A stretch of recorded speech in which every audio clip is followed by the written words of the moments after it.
Gazi Nazrul Islam MP, তাকে MP পদ ছাড়তে জামাত ইসলামী আলটিমেটাম দিয়ে দিয়েছে। জামাত বহিষ্কার করেছে, কিন্তু আমি শুরুতেই বলেছি যে বহিষ্কার করলে এমপি পদ যায় না। এটা বাংলাদেশের প্রেসিডেন্স। আমি কর্নেল ওলি থেকে শুরু করে বঙ্গবীর কাদের সিদ্দিকী, সুলতান মনসুর, অনেকের ঘটনা বলেছি যে দল বহিষ্কার করলে এমপি পদ যায় না, নিজে পদত্যাগ করলে এমপি পদ যায়, আর এমপি পদ থেকেও পদত্যাগ করা যায়।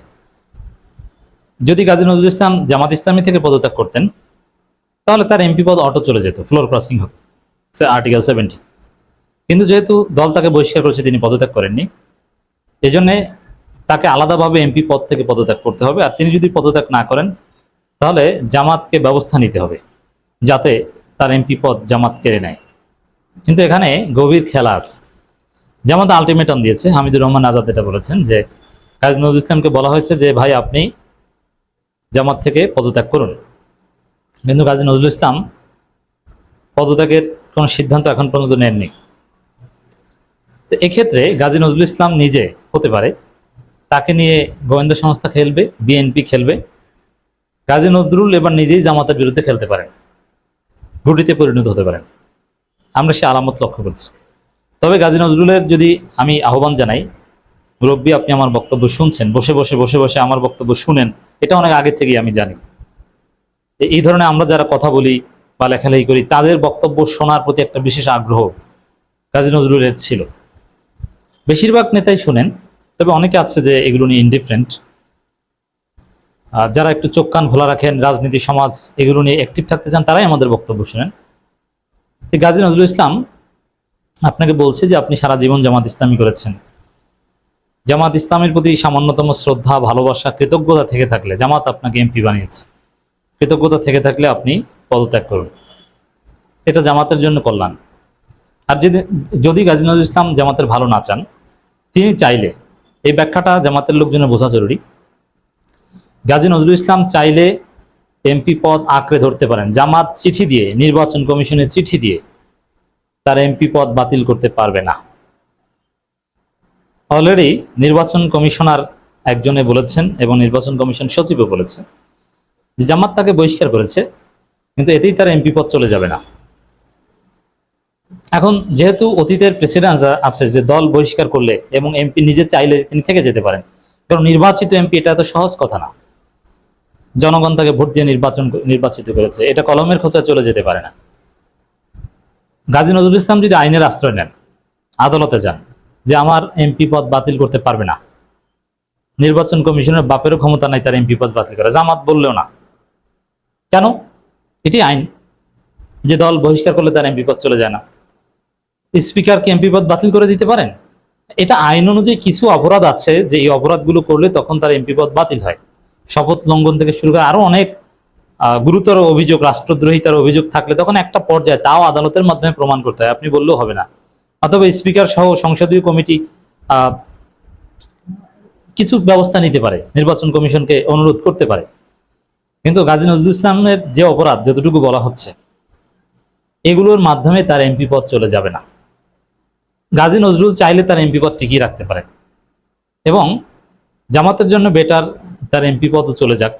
জামাত যদি তার এমপি পদ কেড়ে নিতে পারতো বা পারে তাহলে ভালো হয়, জামাত চেষ্টা করছে, কিন্তু এটা পারবে না, আইন বলে এটা পারবে না। এই কারণে গাজী নজরুল ইসলাম যদি অসৎ হয়ে থাকেন, আসলেই তো অসৎ, কারণ সততা থাকলে দুইটা বিষয়, একটা হচ্ছে যে ভুল মানুষ করতে পারে শয়তানের ওয়াসওয়াসায়, কিন্তু তিনি ভুলটা করার পর যেহেতু তিনি বৃদ্ধ মানুষ, আমি মনে করি তিনি যদি আসলে নীতি নৈতিকতাবোধ সম্পন্ন মানুষ হতেন, গাজী নজরুলের মতো একজন লোকের পক্ষে যে আকাম করেছেন এটা যে করা অসম্ভব, এটা অ্যাটলিস্ট আমি কখনো মনে করি না। জামাতের অধিকাংশ লোক মনে করেন যে তাদের নেতারা এই কাজ করতে পারে না, কিন্তু আমি মনে করি, আমি তো একটা কথা বলেছিলাম যে কেন্দ্রীয় নেতাদের মধ্যেও আছে এই সেই, আরো আছে।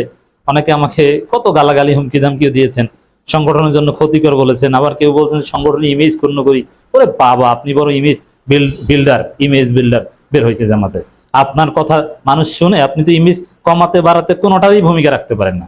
বড় বড় নসিহত নিয়ে এসেছিলেন আমাকে যে ইমেজ নষ্ট হবে, ইমেজওয়ালা। তা আপনি ইমেজের কি বোঝেন? এই যে দেখেন কি হয়েছে, ইমেজ আছে এখন। তা আমরা বলেছি তখন আপনি একটা দামা চাপা দিতে চাইছেন, কিন্তু গুরুত্বের সাথে নিতেন।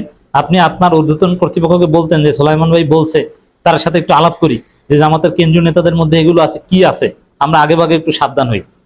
না, আপনি উড়িয়ে দিয়েছেন যে না আপনি তো অন্ধভক্ত, থাকতে পারে না। যাই হোক, এটা ভিন্ন বিষয়, যে কারোর মধ্যে এটা থাকতে পারে, কিন্তু বা শয়তান অসহসা দিয়ে এ ধরনের একটা পরিস্থিতি তৈরি করতে পারে। এক্ষেত্রে গাজী নজরুল ইসলামের যেটা করণীয় ছিল, যে তিনি ধরা খেয়েছেন, তিনি আকাম করে আর করতে পারছে না, তিনি নিজে প্রকাশ্যে তওবা করবেন এবং জামাত ইসলামীকে বাঁচাতে তিনি জামাত ইসলামী থেকে পদত্যাগ করতেন, এমপি পদ থেকে পদত্যাগ করতেন, দায় নিতেন এবং বলতেন যে আমি যে ভুল করেছি, আমি আল্লাহর কাছে ক্ষমা চাই, আপনারা আমাকে ক্ষমা করে দেন, আমি আর রাজনীতি করব না। তওবা তিল্লাত করে তিনি বাকি জীবন পার করার চেষ্টা করবেন। আর ওই নারীর প্রতি কোনো জুলুম যাতে না হয়, তাকে বিয়ে করে তার যতদিন পারেন সংসার করবেন, তারপরে বাকি জীবন যাতে সে আপনি মারা যাওয়ার পর সুন্দরভাবে লিড করতে পারে, একটা ব্যবস্থা করে দেন। এটা ছিল একটা নীতিবান মানুষের কাজ। কারণ ভালো মানুষও, ধার্মিক লোকও এ ধরনের ভুল করে থাকতে পারে, কারণ শয়তান ভালো মানুষের পেছনেই লেগে থাকে। কিন্তু না, গাজী নজরুল ইসলাম মিনিমাম নৈতিকতার মানদণ্ডে উত্তীর্ণ নয়, তার মধ্যে ভয়াবহ সমস্যা।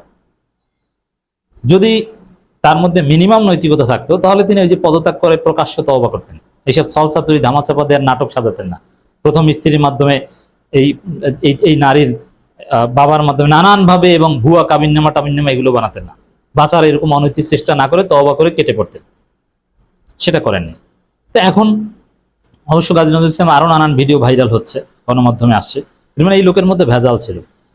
এখন যেহেতু তার মধ্যে সমস্যা আছে, তার নীতি নৈতিকতা আমরা বাইরে যা দেখতাম এগুলো সবই ফেক, এ কারণে তিনি পদত্যাগ নাও করতে পারেন। আর পদত্যাগ না করলে তিনি যদি এমপি হিসাবে থেকে যান, এটা পুরো জামাতের জন্য একটা বার্ডেন, পুরো জামাত এতে বিব্রত বোধ করবে এবং তিনি চাইলে পুরো জামাতকে বিব্রত বোধ করাতে পারেন। তিনি সংসদে যাবেন, নির্লজ্জের মতো যাবেন, তার এমপি পদ আছে, তিনি বেতন নেবেন, মাঝে মাঝে যাবেন, মাঝে মাঝে বসবেন, মানুষ জামাত এমপি হিসেবে জামাতকে গালি দিবে। তো দর্শক, এই জন্য জামাতের ক্ষতি করার জন্য নানান গোষ্ঠী গাজী নজরুল ইসলামের এমপি পদ যাতে না যায় সেই ইন্ধন অলরেডি দেওয়া শুরু করেছে। বলছে যে না না, এটা এমপি পদ কেন যাবে, এটা জনগণ ভোট দিয়েছে, জনগণ সিদ্ধান্ত নেবে, কলমের খোঁচে তার এমপি পদ যেতে পারবে না। অলরেডি অনেক বিএনপিপন্থী অ্যাক্টিভিস্ট দাঁড়িয়ে গেছে তার পক্ষে। কেন কেন জামাত যাতে এইভাবে একদম কলুষমুক্ত না হতে পারে, একটু কাদা যেন ট্যাগ আকারে লেগে থাকে, ঝুলে থাকে, এটা একটা ষড়যন্ত্র।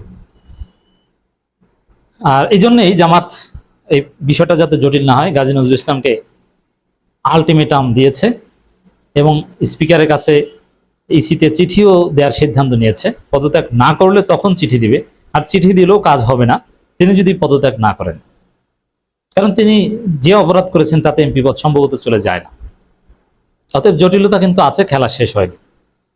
এখন নানান গোষ্ঠী গাজী নজরুলকে নিয়ে জামাতের বিরুদ্ধে খেলবে।